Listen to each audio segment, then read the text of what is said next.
परिचय। आंकड़ा क्या है?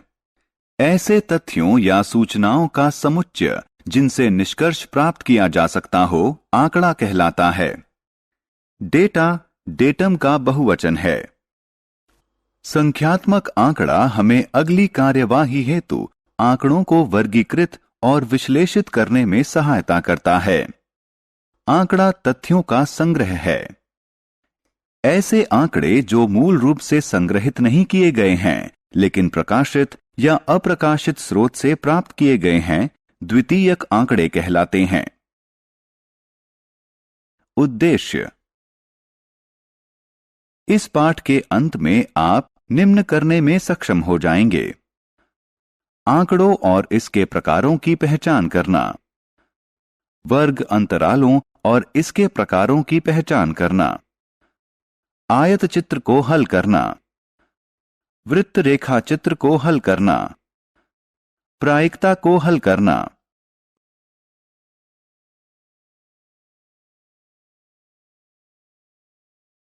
चित्र आलेख। संख्यात्मक आंकड़ों को चित्रों या प्रतीकों का इस्तेमाल करते हुए निरूपित करना चित्र आलेखन कहलाता है।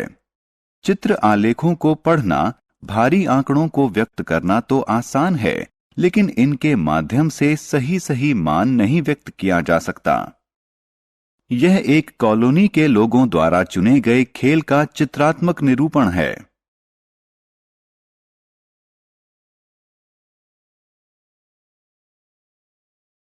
स्तंभ आलेख।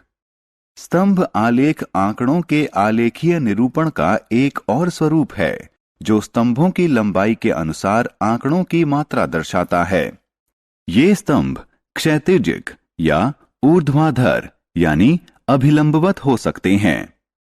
यह स्तंभ आलेख विभिन्न पशुओं की आयु निरूपित करता है। इस स्तंभ आलेख से हम पशुओं की आयु प्राप्त कर सकते हैं।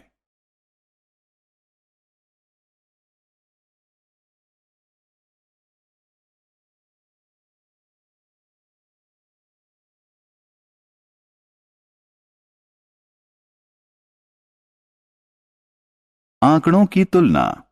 हम एक स्तंभ आलेख में आंकड़ों के दो समुच्चय निरूपित कर सकते हैं। यह स्तंभ आलेख वर्ष 2006 के साथ साथ 2007 का भी औसत मासिक व्यय प्रदर्शित करता है। इस प्रकार का स्तंभ आलेख उभय स्तंभ आलेख कहलाता है।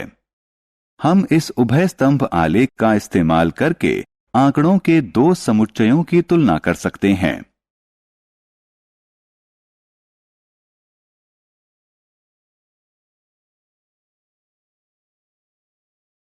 बारंबारता बंटन।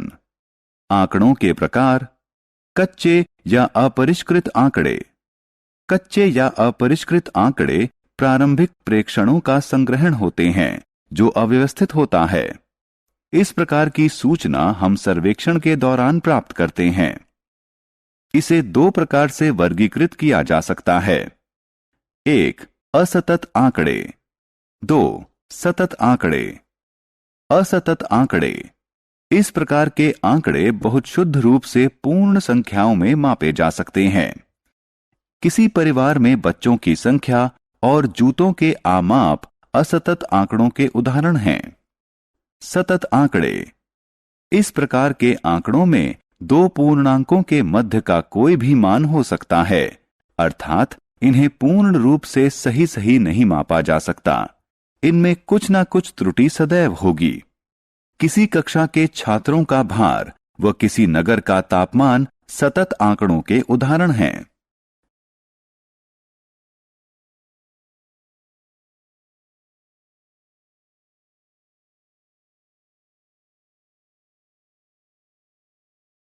बारंबारता बंटन सारिणी। निम्न आंकड़ों को देखें। यह छात्रों द्वारा एक माह में अर्जित ग्रेड के विषय में बताता है।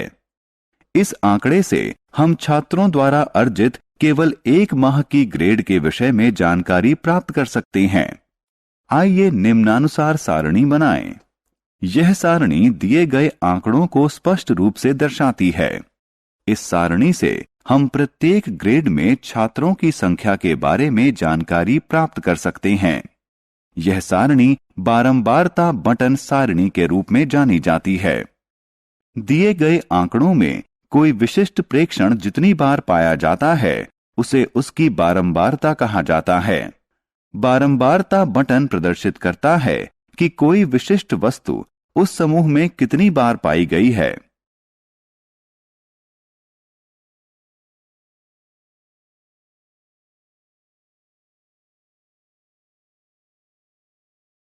वर्ग अंतरालों के इस्तेमाल वाली बारंबारता बटन सारणी। उदाहरण, एक कक्षा के 30 छात्रों द्वारा गणित के प्राप्तांक निम्न में दिए गए हैं। आंकड़ों को वर्ग अंतराल में समूहित करने से पहले निम्न बिंदुओं पर गौर करना आवश्यक है। 1. जब आप आंकड़ों को वर्ग अंतरालों में समूहित करें तो बटन की परास यानी रेंज सर्वाधिक महत्वपूर्ण है। उच्चतम व न्यूनतम प्रेक्षणों का अंतर ज्ञात करें। उच्चतम मान बराबर 98, न्यूनतम मान बराबर 3, रेंज बराबर 95। 2. वर्ग अंतरालों की संख्या अत्यधिक नहीं होनी चाहिए और बहुत कम भी नहीं होनी चाहिए। वर्ग अंतरालों की संख्या 5 से 20 हो सकती है। 3. आपको उपरोक्त दो कारकों के आधार पर वर्ग अंतरालों की विशालता का चयन करना होगा। आपको यह विशालता चुनते समय बहुत सावधानी बरतनी होगी। यह इतनी विशाल नहीं होनी चाहिए कि आंकड़ा महत्वहीन हो जाए और इतना छोटा भी नहीं होना चाहिए कि अंतरालों की संख्या अत्यधिक हो जाए। अंतराल का अनुकूलतम आमाप केवल आप ही निर्धारित कर सकते हैं। 1. वर्ग अंतराल के बाईं ओर की संख्या वर्ग की निम्न सीमा कहलाती है और दाईं ओर की संख्या वर्ग की उच्च सीमा कहलाती है। 2. दो सीमाओं के मध्य अंतर अंतराल की विशालता या वर्ग आमाप होता है। 3. प्रत्येक वर्ग अंतराल के मध्य का मान इसका वर्ग चिन्ह कहलाता है। इसे निम्न व उच्च वर्ग सीमाओं को जोड़कर उसके योग को 2 से भाग देकर प्राप्त किया जा सकता है। उदाहरण के लिए मान लें कि अंतराल 20 से 40 है। अंतराल की निम्न सीमा 20, अंतराल की उच्च सीमा बराबर 40। वर्ग चिन्ह बराबर 20 जमा 40 भाग 2 बराबर 60 भाग 2 बराबर 30। सारणी में देखकर हमें निम्न सूचना प्राप्त हो सकती है। 1. 50 से कम प्राप्तांक वाले छात्रों की संख्या। 2. उत्तीर्ण छात्रों की संख्या। 3. 80 से अधिक प्राप्तांक वाले छात्रों की संख्या। 4. हमें कक्षा के प्रदर्शन के विषय में जानकारी प्राप्त हो सकती है। आंकड़ों को वर्ग अंतरालों में वर्गीकृत करने की विधि आंकड़ों का समूहन कहलाती है। वर्ग अंतरालों के दो विभिन्न प्रकार। वर्ग अंतरालों के विभिन्न दो प्रकार होते हैं। 1. समावेशी वर्ग अंतराल। 2. अपवर्जी वर्ग अंतराल। 0 से 19, 20 से 39, 40 से 59 और इसी तरह के अन्य वर्ग अंतराल अपवर्जी वर्ग अंतराल कहलाते हैं, क्योंकि पिछले वर्ग की उच्च सीमा और अगले वर्ग की निम्न सीमा भिन्न भिन्न है। इस प्रकार का वर्ग अंतराल केवल असतत आंकड़ों के लिए ही उपयोगी होता है। समावेशी वर्ग अंतरालों में पिछले वर्ग की उच्च सीमा अगले वर्ग की निम्न सीमा के बराबर होती है। उदाहरण के लिए 0 से 20, 20 से 40, 40 से 60 इत्यादि।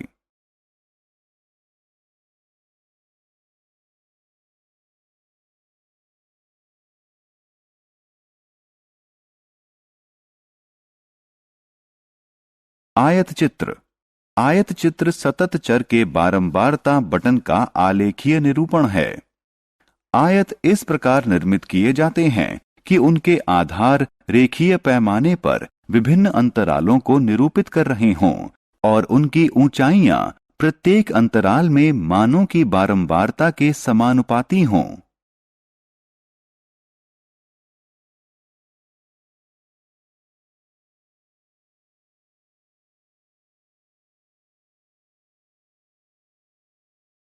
बारंबारता सारणी।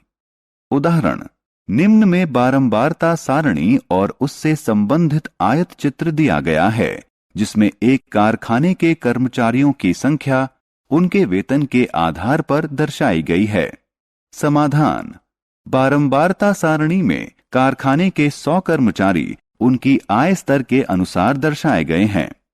यदि आप उपरोक्त आयत चित्र को ध्यान से देखें तो आप पाएंगे कि एक आयत चित्र स्तंभ आलेख जैसा दिखता है, लेकिन उसमें एक स्तंभ और दूसरे स्तंभ के मध्य कोई रिक्त स्थान नहीं है। 2. आयत चित्र का एक शीर्षक है। 3. एक्स अक्ष पर समूहित आंकड़े के वर्ग अंतराल दर्शाए गए हैं। बटन में जो भी दर्शाया गया है उसे नीचे लिखा भी गया है। 4. वाई अक्ष पर प्रत्येक वर्ग अंतराल के लिए बारंबारताएं दर्शाई गई हैं। 5. दोनों अक्षों पर उपयुक्त पैमाने लिए गए हैं। 6. निर्मित आयतों की ऊंचाइयां उनके वर्गों की बारंबारता के समानुपाती हैं।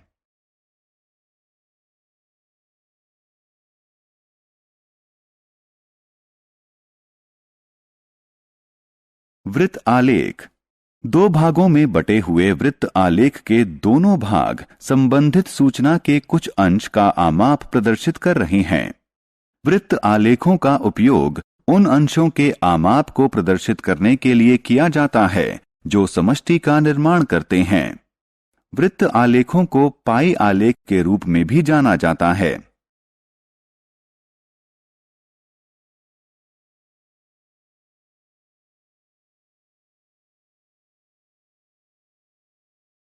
उदाहरण 1. एक स्कूल के छात्रों के पसंदीदा रंग निम्न सारणी में दिए गए हैं। इनको वृत्त आलेख में निरूपित करने से पहले हमें निम्न कदम उठाने होंगे। 1. समष्टि अंशों को ज्ञात करना। 2. समूहों की संख्या की गणना करना। 3. ज्ञात करना कि प्रत्येक समूह के किस भिन्न में समष्टि है। 4. केंद्रीय कोण ज्ञात करना और उसी के अनुसार आलेख बनाना। हल, छात्रों की कुल संख्या बराबर 200, समूहों की संख्या बराबर 5। लाल रंग पसंद करने वाले छात्रों का भिन्न 37 भाग 200। केंद्रीय कोण 37 भाग 200 गुणा 360 डिग्री बराबर 66.60। हरा रंग पसंद करने वाले छात्रों का भिन्न 26 भाग 200। केंद्रीय कोण 26 भाग 200 गुणा 360 डिग्री बराबर 46.80। नीला रंग पसंद करने वाले छात्रों का भिन्न बराबर 30 भाग 200। केंद्रीय कोण 30 भाग 200 गुणा 360 डिग्री बराबर 54। पीला रंग पसंद करने वाले छात्रों का भिन्न 39 भाग 200। केंद्रीय कोण 39 भाग 200 गुणा 360 डिग्री बराबर 70.20। गुलाबी रंग पसंद करने वाले छात्रों का भिन्न बराबर 68 भाग 200। केंद्रीय कोण बराबर 68 भाग 200 गुणा 360 डिग्री बराबर 122.40। सारांश। आइए जो कुछ हमने सीखा है उसे संक्षेप में दोहराएं। वे संग्रहित प्रेक्षण जो व्यवस्थित न किए गए हों कच्चे आंकड़े कहलाते हैं। किसी आंकड़े में उच्चतम प्रेक्षण और न्यूनतम प्रेक्षण के मध्य अंतर को आंकड़ों की रेंज कहा जाता है।